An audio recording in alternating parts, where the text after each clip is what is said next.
Assalamualaikum warahmatullahi wabarakatuh. Perkenalkan, nama saya Haris Adi Pratama, NPM 235/2001, mata kuliah Pengetahuan Lingkungan, dosen pengampu yaitu Bapak Tri Cahyo Wahyudi MT. Ini saya akan menjelaskan tentang masalah lingkungan global yang berkaitan dengan pemanasan global, 2 lubang ozon, 3 hujan asam.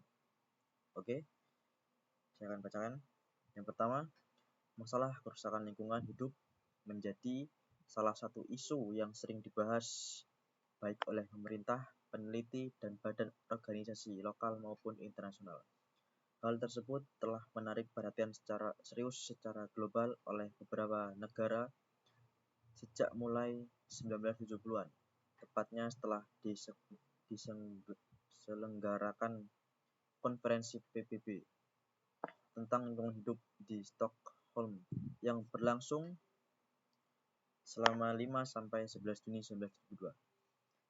Untuk memperingati sejarah tersebut, tanggal 5 Juni dijadikan peringatan Hari Lingkungan Hidup Sedunia, The Environment Day, dan berdirinya Badan PBB yang mengurus masalah lingkungan, yaitu United Nations Environmental Programme (UNEP). Adapun beberapa masalah lingkungan hidup yang menjadi sorotan secara global, diantaranya pemanasan global, penipisan lapisan ozon, efek rumah kaca, dan hujan asam. Permasalahan tersebut menjadi perhatian dan perlu tindakan serius untuk kelangsungan hidup manusia. Perubahan iklim, pemanasan global, menurut United Nations Framework Convention on Climate Change (UNFCCC), merupakan perubahan yang disebabkan oleh aktivitas manusia, baik secara langsung maupun tidak langsung, yang mengubah komposisi atmosfer secara global dan mengakibatkan perubahan variasi iklim yang dapat diamati dan dibandingkan selama kurun waktu tertentu. Masalah perubahan iklim ini menimbulkan krisis ekonomi, kesehatan, dan keselamatan produksi pangan, keamanan, dan dimensi-dimensi yang lain. Perubahan pola iklim mengancam produksi pangan melalui meningkatnya curah hujan yang tidak normal, meningkatnya permukaan air laut, kontaminasi, persediaan air tawar di pesisir, meningkatnya risiko bencana banjir, dan membuat penyebaran hama dan penyakit tropis ke daerah lain. Penipisan lapisan ozon yaitu penipisan lapisan konsentrasi molekul ozon yang terdapat di stratosfer. Ozon adalah senyawa kimia yang terdiri dari 3 atom oksigen, O3, O2. Sekitar 90% dari ozon yang ada di bumi terdapat di lapisan ozon. Di lapisan atmosfer dekat permukaan bumi, ozon dapat mengganggu kesehatan, tetapi lapisan stratosfer ozon akan melindungi makhluk hidup dan sinar ultraviolet yang dipancarkan oleh matahari. Berlubangnya lapisan ozon mengakibatkan semakin banyak radiasi yang mencapai permukaan bumi. Paparan sinar UV yang berlebihan dapat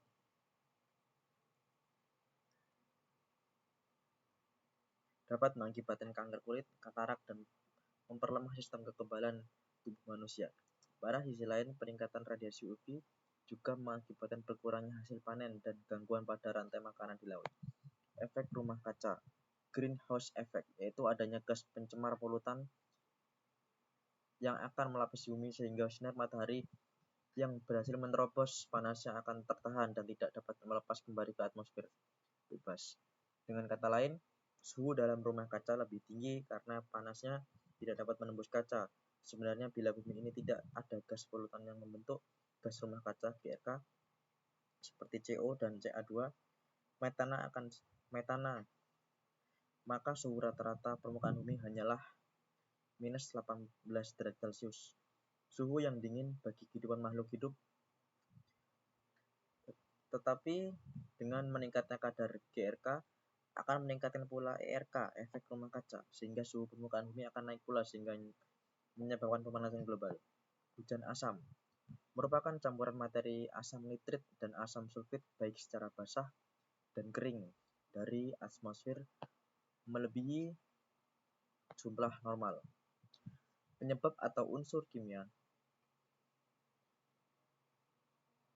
pembentuk dari hujan asam berasal dari sumber-sumber alami seperti kegiatan vulkanik dan vegetasi yang terurai maupun yang diakibatkan oleh aktivitas manusia yang terutama berasal dari sulfur dioksida SO2 dan nitrogen oksida NOx berasal dari pembakaran bahan bakar fosil. Unsur-unsur kimia asam dapat berupa hujan yang mengandung asam (FOG), kabut asap, dan salju.